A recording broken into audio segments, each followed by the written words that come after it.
Lorsque vous allez faire votre première commande de produits ou plusieurs commandes sur place de marché en Chine telles que DHgate, Alibaba ou Made in China, eh bien vous allez vous retrouver devant plusieurs millions de vendeurs, de fournisseurs sur ces places de marché.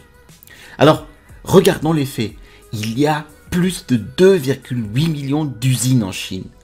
Ils vendent des installations de fabrication à la fine pointe de la technologie et entièrement automatisées à des groupes de femmes au foyer qui coupent et cousent des textiles depuis leur propre domicile.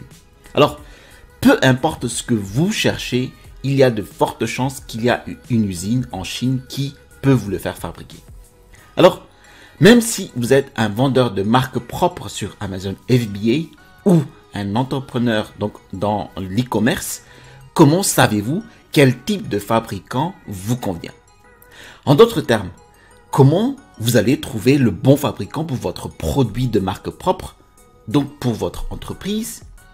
Comment trouver celui qui fabrique des produits à la bonne qualité et au bon prix, fournit le service dont vous avez besoin, peut livrer à temps, apporter les modifications que vous voulez et les fabriquer sous votre marque? Bonjour et bienvenue dans cette vidéo. Si vous êtes nouveau ou nouvelle sur cette chaîne, bienvenue. Je m'appelle Teddy Max, je suis un vendeur professionnel sur Amazon et j'enseigne les techniques et stratégies pour cartonner sur ce business model Amazon FBA avec votre marque propre. Dans cette vidéo, je vais vous dire quels sont les critères fondamentaux pour choisir votre futur fournisseur sur Amazon FBA. Si vous aimez ce type de vidéo ou d'autres vidéos sur ma chaîne, alors je vous invite à vous abonner en cliquant sur le bouton situé en dessous de cette vidéo. Alors, commençons par le début. Nous allons comprendre la règle des 80-20 ou la loi de Pareto. C'est comme dans un jeu de rencontre où tous les hommes et toutes les femmes ne sont pas faits pour vous. La même règle s'applique lorsque vous recherchez un fabricant de marque de distributeur. Bon, moi j'estime que seulement 2 fabricants sur 10 que vous allez contacter seront des fournisseurs appropriés pour votre entreprise. J'ai ici mis une vidéo sur comment trouver les fournisseurs sur Alibaba. Vous allez voir les techniques pour aller chercher ces fournisseurs sur cette plateforme. Nous revenons à nos moutons. En d'autres termes, la règle de Pareto, donc la règle des 80-20, s'applique. Donc c'est la loi du petit nombre essentiel et du petit nombre trivial. Dans ce cas, les rares fournisseurs qui vous conviennent, en fait, qui conviennent à votre cahier des charges. Une fois que vous avez établi un cahier des charges de la qualité des produits que vous souhaitez sur votre boutique et à votre business, alors ces rares fournisseurs sont essentiels pour votre business et il faut les garder. Arrêtons-nous sur cette loi de Pareto.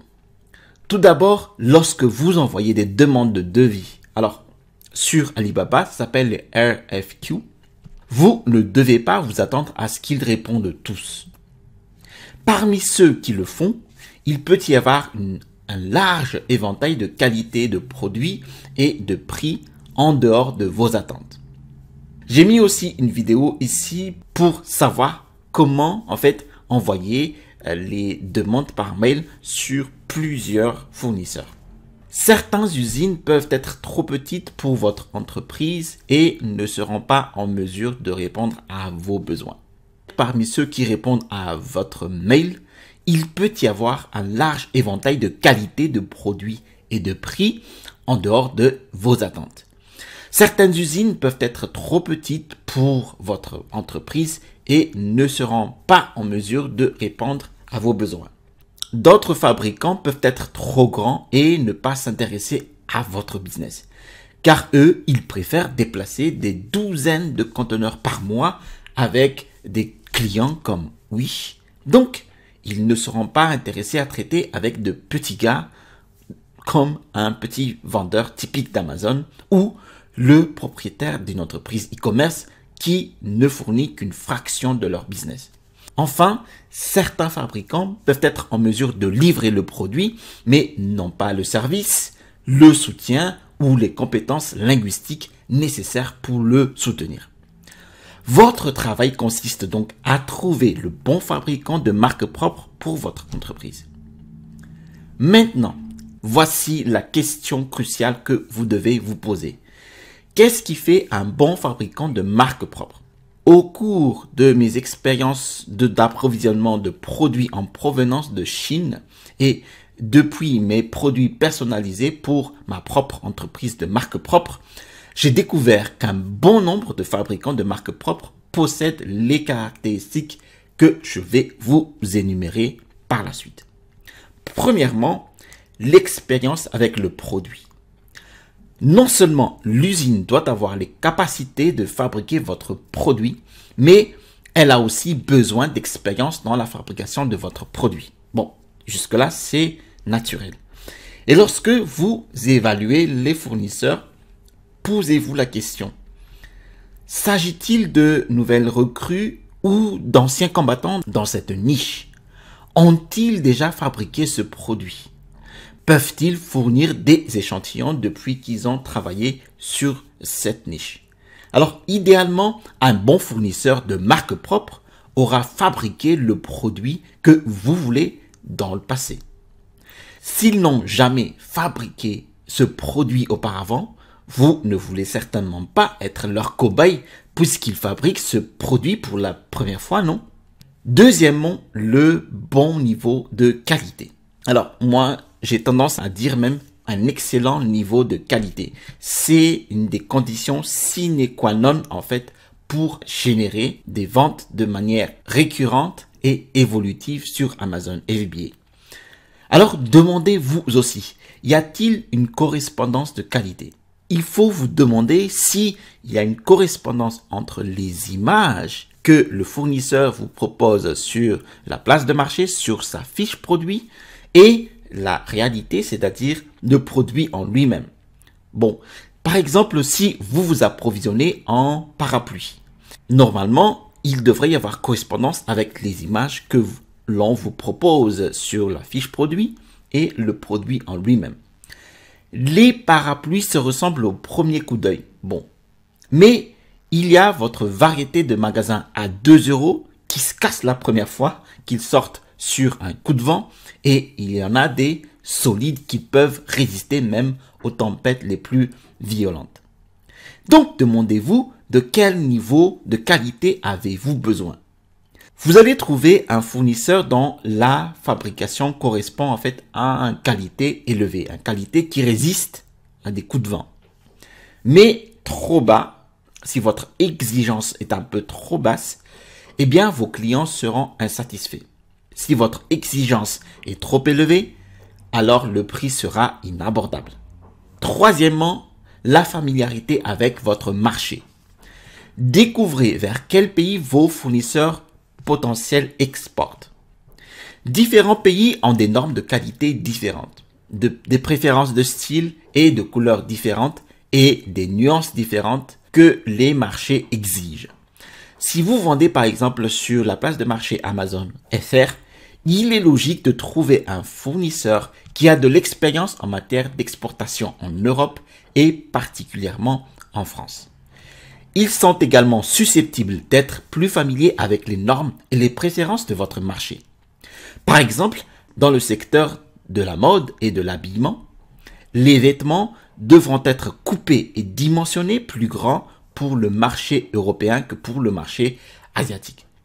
Vous allez certainement trouver donc sur les places de marché Alibaba ou AliExpress des correspondances en fait par exemple de taille M qui une fois arrivées en Europe deviennent des tailles S et ainsi de suite. Les tailles L deviennent des tailles M. Et si un fournisseur n'a fait que des vêtements pour le Japon par exemple, vous devez être prudent lorsque vous procurez les vêtements chez eux et que vous vous attendez à ce qu'ils correspondent au type de corps européen. Des modifications seront probablement nécessaires. Si, d'autre part, un fabricant exporte typiquement vers le pays en développement d'Afrique, je ferai attention à la qualité. Parce que ces marchés, justement, valorisent souvent le prix plutôt que la qualité. En d'autres termes, un coût inférieur, mais aussi une qualité inférieure. Et si la qualité est inférieure au niveau auquel votre marché s'attend, vos acheteurs seront déçus. Quatrièmement, la capacité à étiqueter le produit. Votre fournisseur est-il disposé et capable de commercialiser votre produit sous une marque propre dans les limites de vos volumes de commandes? Certains fabricants ne sont prêts à fabriquer des produits sous votre marque que si vous atteignez un MOQ élevé. Un MOQ, c'est la quantité minimale de commandes. Alors, ce ne serait pas un bon fabricant de marque propre si vous en êtes à vos débuts. J'ai mis aussi une vidéo ici sur comment négocier votre MOQ, votre quantité minimale de commandes chez le fournisseur. Cinquièmement, l'établissement du prix dans la bonne approximation.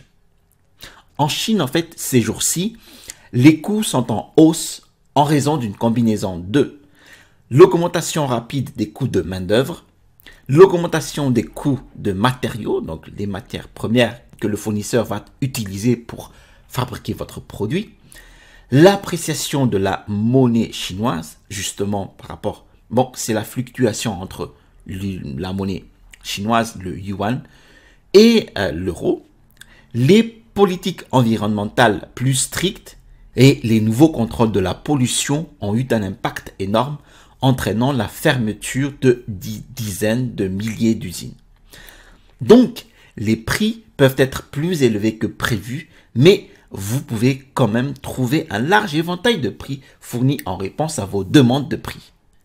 Toutes les usines sont assujetties à des coûts croissants, de sorte en fait que si un fabricant fournit un devis bien en dessous de la moyenne, soit qu'il réduit quelque chose qui a vraiment un impact, soit qu'il ne s'agit pas d'un véritable devis. Sixièmement, la fabrication socialement responsable. Certains vendeurs en fait de marques propres s'inquiètent à juste titre des conditions dans les usines et veulent s'assurer qu'ils font des affaires de façon responsable. La façon la plus directe de vérifier cela est de faire auditer l'usine. Mais cela n'est pas toujours possible pour une entreprise en démarrage. Donc, une option moins coûteuse est de vérifier s'ils ont bien travaillé avec des grandes entreprises multinationales qui auront déjà fait le travail de fond pour assurer de bonnes conditions de travail et surtout le respect de l'environnement. Par exemple, si je cherche des parapluies et que je crains qu'une usine fonctionne dans des conditions douteuses, je leur demanderai avec qui ils ont travaillé dans le passé. S'ils prétendent avoir fabriqué pour Disney, c'est bon signe. Ces entreprises ont leurs propres normes et que les usines passent beaucoup de temps avant d'accepter de faire des affaires ensemble. Donc, je demanderai à l'usine de présenter un certificat ou un rapport pour preuve de leur respect de l'environnement. S'ils peuvent produire cela, je me sentirai plus à l'aise. Ce n'est pas une garantie à 100%, mais c'est une façon d'évaluer rapidement les normes d'une usine au lieu d'embaucher un inspecteur tiers qui va vérifier les normes de l'usine. Septièmement, détenir une licence d'exportation valide. Un autre facteur important est de vérifier si votre fabricant possède bien une licence d'exportation. En Chine, il est illégal d'exporter des produits, les expédier à l'étranger sans licence. Si votre usine n'en a pas, vous devriez faire appel à une société de négoce tierce pour les aider à exporter le produit. Et cela ajoutera une couche de bureaucratie et des frais supplémentaires. Si un fabricant a sa propre licence d'exportation, c'est un bon signe qu'il peut travailler directement avec vous. De plus, selon la durée de possession d'une licence d'exportation, cela signifie qu'ils sont plus susceptibles de comprendre l'ensemble du processus d'exportation et d'expédition, ce qui facilitera les choses pour vous pendant l'expédition. Huitièmement, les bonnes habitudes à la communication. Le fournisseur a-t-il une bonne communication? Sont-ils ponctuels pour répondre à vos questions? Répondent-ils dans un délai de 24 heures? Est-ce que leur anglais est assez bon pour qu'ils vous comprennent et vous pouvez les comprendre?